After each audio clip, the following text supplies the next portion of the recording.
So if that's something, this boy they get molested, the first thing you should have done is, okay, or it's like the next, you should have run, but he never run.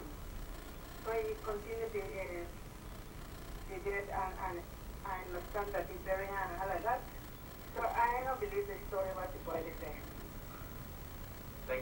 Thank you very much. Which is why we're also waiting for the police, because the other side hopefully will be an investigated side and will come from the police. You know, to clear up some of the. Louis, I mean, the possibility also there could have been a struggle, and the wounds that were inflicted were in the context of a struggle. I don't know. We don't know, and that's what we need to pray for the CIB guys that are dealing with Truth. that. Well, justice. Yeah. Whatever happens, but we want it to be the truth and justice based upon truth and not based on either a position of power or a position of lies, but from a position of truth.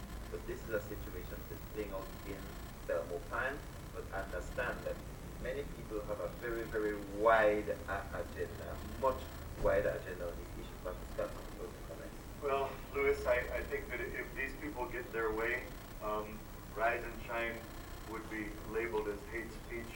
We would be accused of increasing stigma and discrimination for taking a stand for what's right. And Louis, you remember this? I think it was either last year or possibly the year before, but the undersecretary to the Secretary of State in the United States, it was the highest-ranking diplomat from the United States that has ever visited the country of Belize before.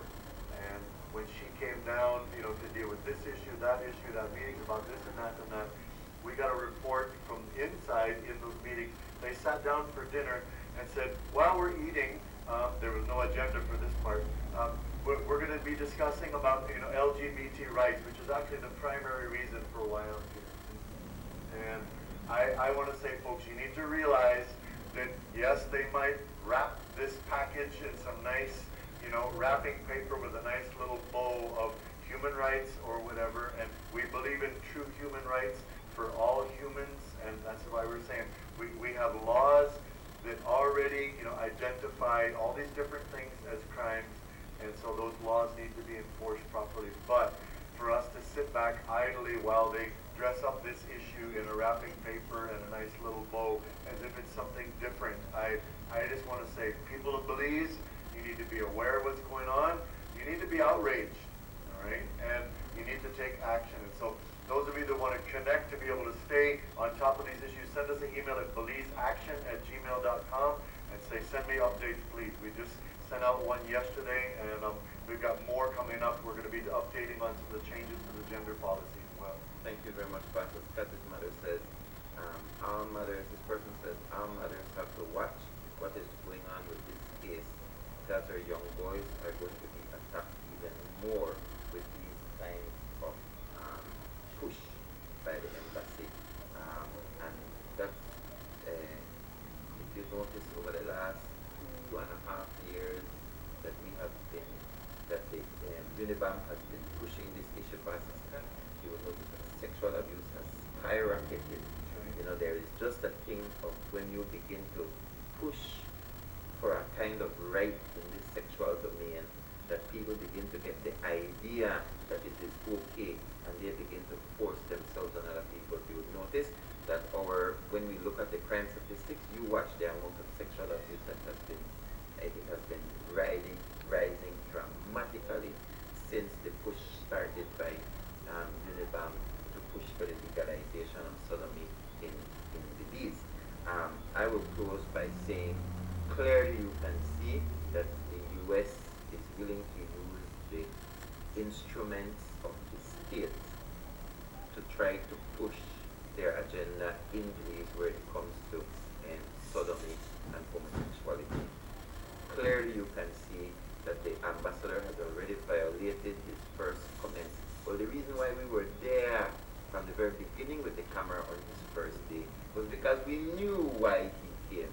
So he was the only one denying why he really was here, because I don't remember much, but I remember the very same evening the United States brought out an international press release saying that embassies around the world will be pushing this as their particular particular agenda. And so they are clearly committed to this evil. The question is whether or not you are committed, because we are around this table and from this media house, we are committed. The question is how committed are you? Because they and their plan is to push until we get tired. I hope you don't plan to get tired. The Bible says there are two verses that are competing in my head. But those who wait upon the Lord will have their strength renewed. They will mount up with wings like eagles. They will run and not be weary, and walk and not faint. I trust that you fit in that category. The second passage of scripture is from Jesus himself. Do not become weary. I think it's from Jesus in doing the right thing, because in due time you will eat if you do not faint. It's from Jesus or Paul, but one of those two great men. But those two passages of scripture, don't get tired, because they said the devil worked overtime, and clearly his minions work too. The people of God must learn to be persistent. Not because you talk about something one time and I don't talk about that already means you can move on. Because it's coming back and coming back and coming back. Stand firm on the principles of God. Pastor Scott, God bless you. Thank you very much. Belize, thank you very much for joining us.